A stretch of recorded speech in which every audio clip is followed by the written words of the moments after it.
Hey Film Boss, welcome back to Film Feature 43. Today we're going to do another 43 Facts video. We already did the Disney Renaissance, so let's rewind and go back to the Disney Animated Bronze Age. So without further ado, let's get into talking about the facts. Disney's Animated Bronze Age stretched from 1970 to 1988, and the first movie we're going to talk about is the 1970 animated film, The Aristocats. The Aristocats was originally supposed to be a two-part episode in live action for the Magical World of Disney in 1962, but Walt Disney said, I think it would be better as an animated musical, so that's what they went with.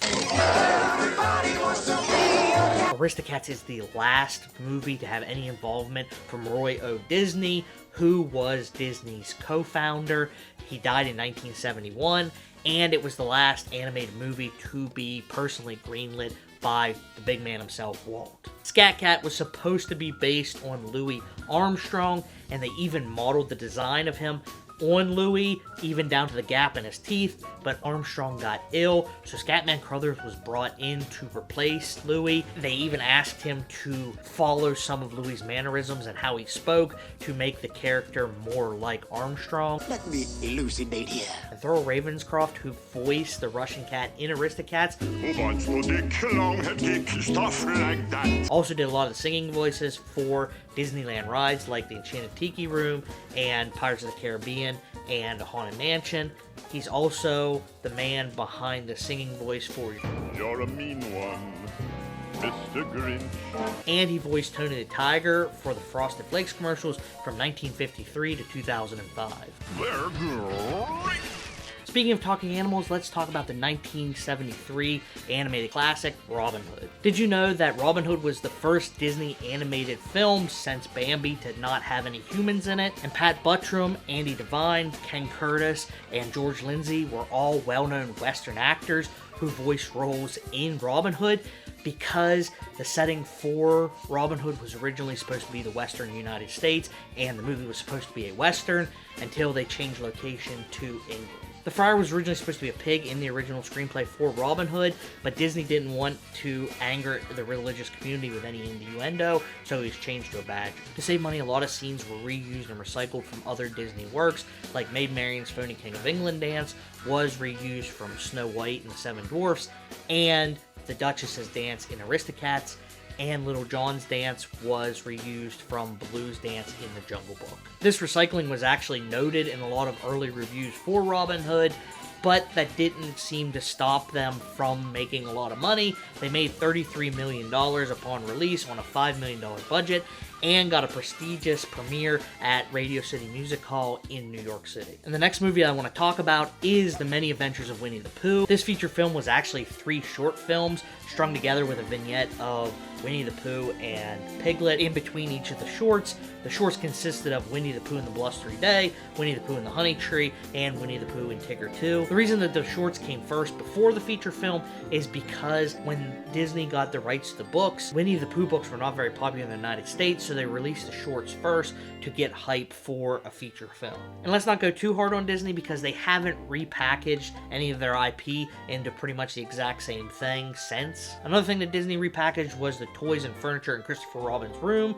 The props were reused from the Banks room in the movie Mary Poppins. And Clint Howard, yes, that Clint Howard, It's grenadine for my ice cream treats. was the voice of Kanga's son Roo in Winnie the Pooh and the Honey Tree and Winnie the Pooh and the Blustery Day. But Howard was replaced by Dory Whitetake in Winnie the Pooh and Tigger 2. And speaking of voice acting, the 2 things that Tigger is most known for, his laugh and TTFN, ta-ta for now. was actually ad-libbed by his voice actor, Paul Winchell. And probably due to the nature of having an easier animation cycle in the year 1977, The Rescuers was also released the same year as Winnie the Pooh. The Rescuers was originally supposed to be a quasi-sequel to 101 Dalmatians, focusing on the kidnapping of a polar bear from the zoo by the villain Cruella de Vil, but once Cruella was dropped, they had to come up with a new antagonist, so Madame Medusa was actually modeled off of animator Milt Kahl's ex-wife. And the popularity of The Rescuers almost led to a spin-off TV series,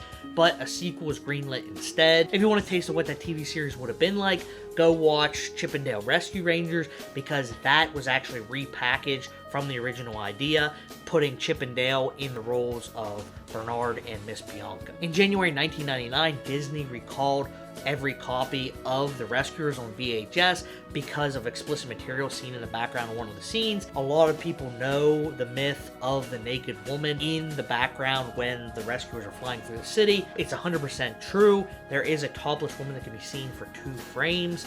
Disney blamed that on someone in post-production not associated with the studio, Tyler Durdening those scenes in while it was sent on for final processing. This led to a 20-year late recall of about 3.4 million copies of the 1977 home release. The next film to be released, in my opinion, is the saddest of all the Bronze Age films, and that was the 1981 film, The Fox and the Hound. Production of Fox and the Hound was delayed when Don Bluth took 13 Disney animators and went and made his own rival company to go against Disney. And even though it is the saddest of the Disney Bronze Age films, it could have even been a lot worse. It was based on a book, loosely, of the same name, but it was Disneyfied. In the book, the hunter was an old drunk, which, come to think of it, he may have been in the movie as well.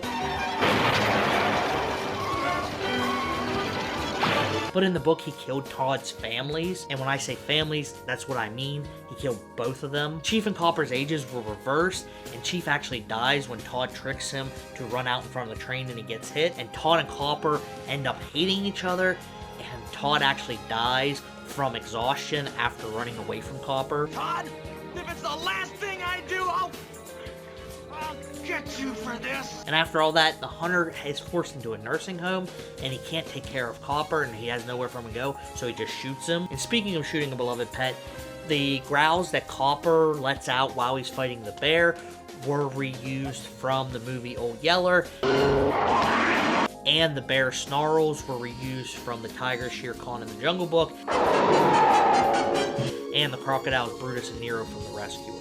And speaking of voice acting, this was the 11th Disney movie that Kurt Russell was a part of. This was actually his first animated one, and he's done 4 more Disney movies since. Russell recorded all of his lines while filming the movie Elvis, and according to writer Steve Hewlett, he recorded all of his lines in 2 days. Kurt's other 1981 vehicle, Escape from New York, was actually released on the same weekend as The Fox and the Hound. The Fox and the Hound was the first Disney animated movie to use CGI, namely when Todd and Vixie are trapped in the den by Amos. Great Mouse Detective, which came out a little bit later, was the first animated movie to extensively use CGI. And speaking of Vixie, an uncredited Tim Burton did most of her character animation, but he didn't want to be credited for it. And once The Fox and the Hound was ready for home release, the American Stuttering Project actually protested the release of the film because of the stuttering woodpecker Boomer. It looks like that farm boy is making it big with her. Black Cauldron from 1985 was Disney's next animated outing, and it was the first Disney animated film to not be a musical. It cost $44 million, making it the most expensive movie of 1985, and it was the most expensive animated movie ever for about a decade until The Lion King came out with a budget of $45 million. The movie only made about $22 million, which led to it not being released on a home release until the year 1998. The Great Mouse Detective was the next movie to be released by Disney in the year 1986, and it was based on the books Basil Baker Street, Basil getting his name from Basil Rathbone, who played Sherlock Holmes in 14 different films. The Great Mouse Detective afforded Vincent Price the ability to achieve a lifelong dream, that being in a Disney movie, and before he was cast, Ratigan was a weak, frail, but smart villain, and he was changed to be this much bigger character to match the larger-than-life personality of Vincent Price's voice acting. Animators even watched Price deliver his lines so they could better capture his Shakespearean gestures and fine-tune Ratigan's mannerism. You suddenly begin to see the character, the animation, taking on your humanity. And to wrap up this video, let's talk about the last movie that was released before the Disney Renaissance, and that is Oliver and Company. To prepare to animate the movie Oliver and Company, animators went around New York City taking pictures 18 inches off the ground to get the perspective of a dog in the big city. And this was scrapped from the final film, but the original inciting incident for Oliver and Company was his entire family was supposed to be killed by Sykes' dogs, DeSoto and Roscoe.